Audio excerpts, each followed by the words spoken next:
Hello मेरे प्यारे बच्चों, मैं जैसे कि आपने बोला था कि सोशल साइंस का भी आपको पूरा अच्छे से ब्लूप्रिंट और सिलेबस समझना है, इसलिए मैं आपके लिए लेकर आई हूँ सोशल साइंस का हिंदी और इंग्लिश दोनों में सिलेबस प्लस ब्लूप्रिंट।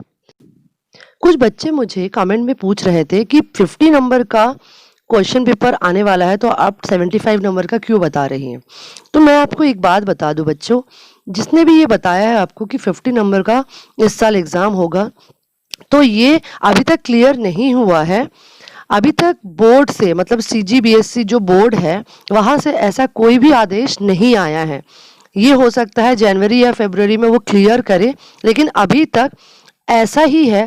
ये ब्लूप्रिंट CGBSC के साइट से ही मैंने अपलोड किया है, जिसमें साफ साफ लिखा है 2020-21 का ब्लूप्रिंट है।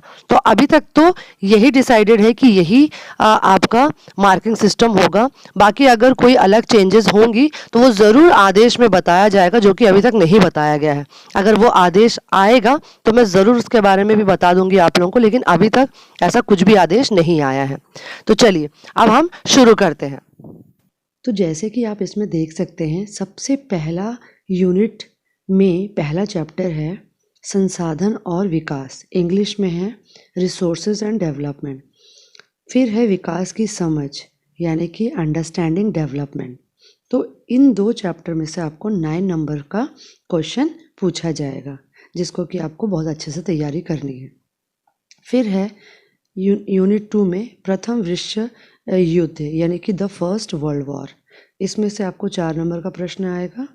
फिर है तीसरा यूनिट, जो है भारत के संविधान का निर्माण, यानी कि जैसे कि आप देख सकते हैं the making of the Indian constitution. फिर इसी में सेकंड चैप्टर है संविधान, शासन व्यवस्था और सामाजिक सरोकार, यानी कि the constitution, government system and their social concern. तो इसमें से भी आपको 6 नंबर के प्रश्न पूछे जा सकते हैं। आपको एक बात बताना चाहती हूँ, मैंने इस बार ठान लिया है कि बच्चों का कैसे भी करके 90 स्कोर करवाना है। तो उसके लिए मैंने प्लेलिस्ट बनाया है। प्लेलिस्ट में सबसे पहले आपको मिलेगा बोर्ड एग्ज़ाम 2021 स्टडी टिप्स। आपको कैसे तैयारी करनी है, उसके लिए आपको कौन कौन से स्टडी टिप्स मैं दे सकती हूँ, वो सारे मैंने यहाँ पे अपलोड किए हैं। आप इसमें जाके देख सकते हैं टाइम टेबल कैसे बनाना है, अपने स्पीड को कैसे बढ़ाना है, नोट्स कैसे बनाना है। और स्पेशली क्लास 10th बोर्ड के लिए मैंने प्लेलिस्ट बनाया है, रिवीजन प्लेलिस्ट, जिसको आप करेंगे तो आप बहुत अच्छे से क्लास 10th बोर्ड एग्ज़ाम की तैयारी कर सकते हैं। स्पेशली इंग्लिश, देखिए लिखा है यहाँ पे, स्क्रॉल करते हुए नीचे जाएंगे तो class 10th English board exam 2021 revision series लिखा हुआ है। तो इसको क्लिक करेंगे ना, इसमें 27 वीडियो है। जैसे ही इसको क्लिक करेंगे तो आप इसके अंदर चले जाएंगे और इसमें लाइन से देखिए सारे वीडियोज़ बने हुए हैं। ये सारे इम्पॉर्टेंट वीडियोज़ हैं क्लास 10th वालों के लिए, स्पेशली इंग्लिश और उससे रिलेटेड बहुत सारे आने वाले वीडियोज़ में सारे प्लेलिस्ट इसी में ऐड होते जाएंगे, क्लास 10th का स्पेशली। तो इस प्लेलिस्ट को आप ध्यान रखिए और इसी प्लेलिस्ट में आपको हर सब्जेक्ट का मिलता जाएगा। तो इस प्लेलिस्ट में आपको सैम्पल पेपर भी दिख रहे होंगे, इस प्लेलिस्ट में आपको ब्लूप्रिंट भी दिखेगा, इस प्लेलिस्ट में आपको सिलेबस भी मिलेगा, इस प्लेलिस्ट में आपको इंग्लिश के सारे चैप्टर्स मिलेंगे, इम्पॉर्टेंट क्वेश्चंस मिलेंगे, सब कुछ। तो इस प्लेलिस्ट को ध्यान में रखना है। तो चलिए आगे बढ़ते हैं। चौथे यूनिट में है पहला लेसन कृषि, यानी कि एग्रीकल्चर।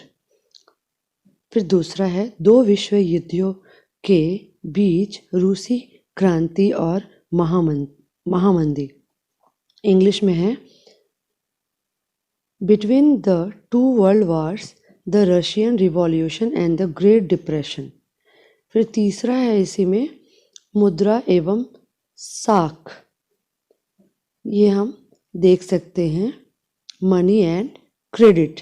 तो ये 3 चैप्टर में से आपको 10 नंबर के प्रश्न पूछे जाएंगे। ये बहुत ही इम्पॉर्टेंट चैप्टर्स हैं, इसको ध्यान से आप याद कीजिएगा। फिर 5th यूनिट में है पहला चैप्टर खनिज संसाधन और औद्योगिकरण, इंग्लिश में है मिनरल रिसोर्सेज एंड इंडस्ट्रियलाइजेशन। दूसरा है 5वें यूनिट में 2 विश्व युद्ध के बीच जर्मनी में नाजीवाद और दूसरा विश्व युद्ध, यानी कि between the 2 world Wars, Nazim in Germany and world war 2। फिर तीसरा है इसी में सरकारी बजट और कर निर्धारण, यानी कि गवर्नमेंट बजट एंड टैक्सेशन। तो इन 3 चैप्टर्स को मिलाकर आपको 11 नंबर के प्रश्न पूछे जाएंगे। उसके बाद छठा यूनिट है मानव संसाधन, जिसे कि इंग्लिश में कहेंगे ह्यूमन रिसोर्सेस। उसके बाद है स्वतंत्र भारत में लोकतंत्र और राजनीतिक संस्थाओं की कार्य प्रणाली, democracy in independent India and the working of political institution. तो इन 2 चैप्टर्स में से आपको 7 नंबर के प्रश्न पूछे जाएंगे। 7वां यूनिट है उपनिवेशों का खात्मा और शीत युद्ध। इंग्लिश में इसे देखेंगे तो end of colonialism and the cold war. इसमें से आपको एक चैप्टर में से ही 8 नंबर का प्रश्न पूछा जाएगा। फिर 8वां यूनिट में दिया गया है लोकतंत्र में जन सहभागिता, यानी कि इंग्लिश में हम अगर देखें तो है पीपल्स पार्टिसिपेशन इन डेमोक्रेसी। तो इस एक लेसन से भी 8 नंबर का प्रश्न पूछा जाएगा। छोटे भी होंगे, इसमें बड़े भी होंगे। उसके बाद 9वां यूनिट है लोकतंत्र और सामाजिक आंदोलन।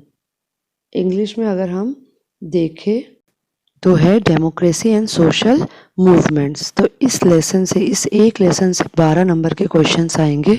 इसको आप बहुत अच्छे से कीजिएगा।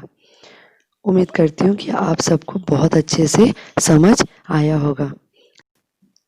आप लोग इसको इस तरीके से भी समझ सकते हैं। इसमें आपको पूरा क्लियर हो जाएगा किस लेसन से आपको 1 नंबर के प्रश्न आएंगे, 2 नंबर के प्रश्न आएंगे, 4 नंबर के प्रश्न आएंगे। ये इससे आपको पूरा अच्छे से क्लियर हो जाएगा। इसको आप ध्यान से देख लीजिएगा। उम्मीद है कि मैंने आपको बहुत अच्छी तरीके से समझाया है। मेरा सिर्फ यही उद्देश्य था कि आप लोगों को ये पता चल जाए कि आप लोगों के इस बार कौन कौन से लेसन हैं और उसमें से कितने नंबर के क्वेश्चन आएंगे। तो आपको जो भी लेसन्स मैंने बताए हैं अपने बुक में वो सारे लेसन्स को आप टिक कर लीजिए। बाकी जितना बचा है उसको छोड़ दीजिए, क्योंकि जो इसमें मेंशन नहीं है वो लेसन नहीं आएगा इस बार आपका। और मैं सोशल के इम्पॉर्टेंट क्वेश्चंस भी बना रही हूँ।